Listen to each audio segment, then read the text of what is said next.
This is the site of a failed engineering experiment. Most people in Toronto don't realize that there's a strange ring-shaped island hidden among the Toronto Islands. Here's a story of the settling basin, or as some call it, Donut Island, one of Toronto's earliest water treatment plants. In the 1800s, Toronto had a problem, a lack of clean drinking water. Toronto's wells were contaminated, the harbor was filthy, and disease was spreading fast through the booming city. We've covered this in other videos, mainly about Toronto's sewer, which I'll link to up here. Back to our story about the settling basin. Something had to be done about this problem. Here's a picture of a man-dog-horse fountain on the corner of College Street and Spadina Avenue.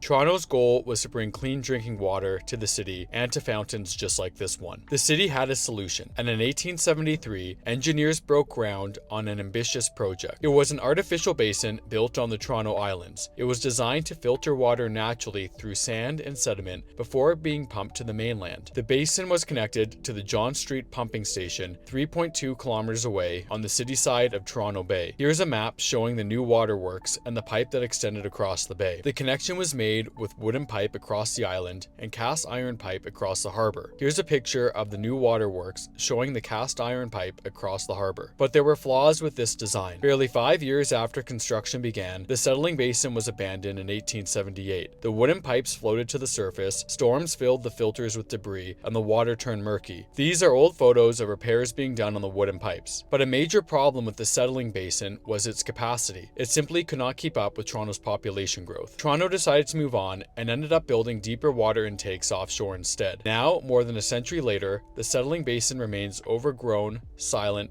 and mostly forgotten. A perfect ring of land built by human ambition, now reclaimed by nature. Like and subscribe to this channel for more videos like this one. And if you want more Toronto history and cool things about the city, click the link in the description below and sign up for my free weekly newsletter. Until next time, take care.